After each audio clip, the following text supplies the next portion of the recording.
You thought every step away from the masjid was a betrayal, every skipped prayer a debt you couldn't repay. You carried guilt like a second skin. You whispered, Ya Rabb, not for blessings, but for forgiveness, for the times you chose sleep over fajr, silence over dhikr. In sujood, you didn't pray for strength, you just stayed. Forehead on the ground, not in devotion, but in the exhaustion of feeling unworthy. You carried the weight of should-haves. Every time you saw others consistent in worship, you apologized to Allah for your inconsistency. You thought maybe Allah was keeping score, that your distance meant you were falling further and further from His rahmah.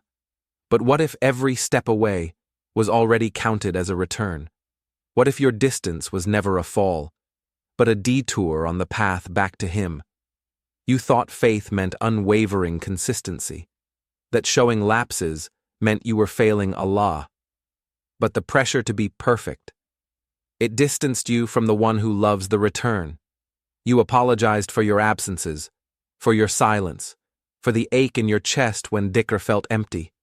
You thought Allah wanted perfection, not your trying heart. You hid your inconsistency behind verses about patience, recited them fluently, but inside, you felt empty, like a beautiful shell hiding a soul that was still learning. They said, just be grateful. But gratitude felt like a lie when your soul was screaming for consistency. You felt guilty for needing more than just patience. You stopped making dua for consistency, not because you forgot Allah, but because you felt too unworthy to ask for steadfastness when yours felt so fragile. You believed your distance disqualified you from rahmah, that maybe you were too inconsistent, too broken, for even the most merciful to count your steps as return. Allah says, and indeed your Lord is the most forgiving, full of love. Al-Hijr 45. His mercy is not a reward for consistency, it is a gift for the returning. Your inconsistency is not a sign of forgotten faith. It is a sign that your heart still longs for its Creator's path. Even in distance, you turn to Him.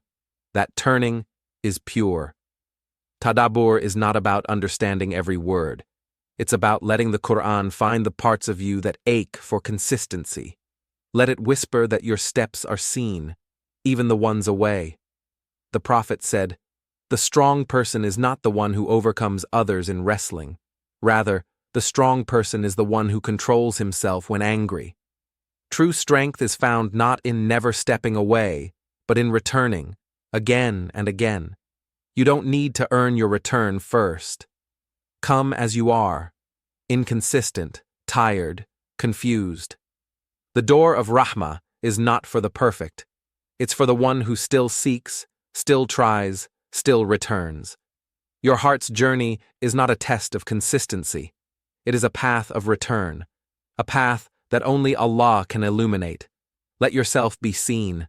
Let yourself return. Let yourself be loved in the still trying. You don't have to be consistent to be loved by Allah. He knows your journey. He knows your steps away, and He still calls you to return. Acceptance doesn't mean the inconsistency disappears. It means you no longer carry it as a burden. It means you can whisper, Ya Rabb, and know He is already there, in the steps. Your sujood is not empty. Your silence is not void. Every moment you turn to Him, even in fragments, even in distance, was a thread weaving you closer to His rahmah. You are not too inconsistent. You are not too broken. You are exactly where His mercy was meant to find you. And that mercy starts with breath. Let go of the need to be perfect. Let go of the fear of being inconsistent. Just breathe. Just be. Just trust that you are worthy of the love that counts every step. This is not the end of your story. This is the moment you stop fighting the steps. This is the moment you remember every step away was counted as a return. If you're ready to rest in the unspoken love, gently, with guidance rooted in the Qur'an and Sunnah, we've prepared something soft. You'll find it in the description when your heart says it's time.